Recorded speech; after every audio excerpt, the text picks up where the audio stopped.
There's an adage in my place that says that when you carry another man's corpse, it usually feels like it's a log of wood. That means that you never really understand the pain of losing someone till it happens to you directly. When it's the death of your loved one, it pierces your heart in a way that words can't describe. Losing someone close, someone you share a special bond with, it brings a kind of thing that pushes you closer to God.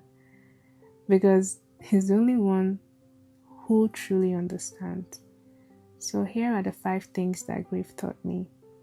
The first one is that the pain of losing a loved one pushes you closer to God. Like I said, He's the only one that can relate. John 3 verse 16 says that, "For God so loved us that He gave us His only Son to die for us." It's just like the pain of a mother losing her child. God felt that pain. That's why He can relate. No one else can comfort you the way He does, because He's the only one that knows exactly what it feels like. For me, my loved one was everything to me. She was my friend, my sister, my teacher, my mentor, my confidant. She knew practically everything about my life. She was the one I ran to when all hell broke loose. She guided me, comforted me, nurtured me. And then one day, she decided to leave. She decided it was time to leave. The world felt so empty without her. Like a part of me was missing. The emptiness, the heaviness, it's so wrecking. It almost pulled me into depression, but God came through for me. He reminded me of His love, His word, and His abundant mercy and grace which He has given me. He is truly the one who sticks closer than a brother. When I felt like no one understood, God showed me that He did. God is always close to you. God is always close to the brokenhearted. Never forget that. The second lesson that grief taught me is that you cannot fake healing. Healing has to come from the inside out.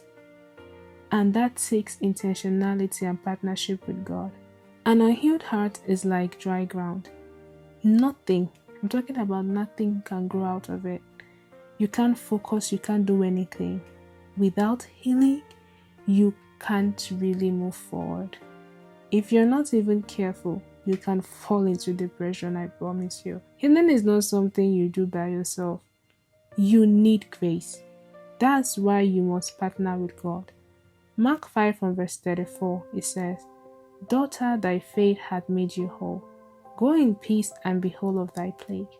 That means that healing requires both your faith and God's grace. Without your faith, God cannot move. But when you agree with Him, believing that even in the midst of this chaotic situation, He is right there with you and He cares and loves you, then you begin to heal.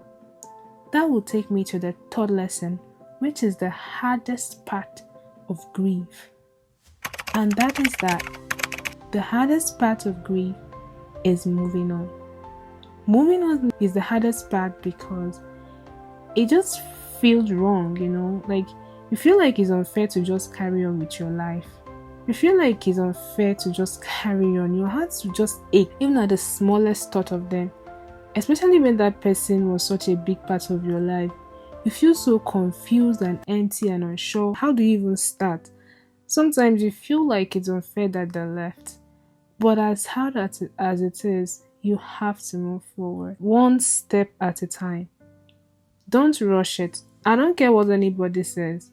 Don't let people pressure you and tell you, "Oh, you got this." You don't got anything. Make sure you take your time, whatever that means for you. Take your time to gather your thoughts. Pray intentionally for their soul and for your own healing. And as you pray, put your faith to work. The fourth lesson, which is the most important lesson for me, is that it is okay to ask God for strength. The book of 2 Corinthians 12 from verse 9, it says that, "My grace is sufficient for thee. My strength is made perfect in your weakness." Many of us think that asking God for strength means that we are weak, but the truth is that your strength cannot even carry you. The strength you need in grief is not something you can fake. Matthew 6 from verse 6 it reminds us that we receive not because we ask not. Grief weakens you in a way you can't imagine. It can destabilize you and push you down destructive paths.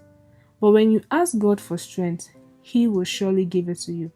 He is close to the brokenhearted. God is your standby doctor. He said He healed their sick and He mended all their wounds.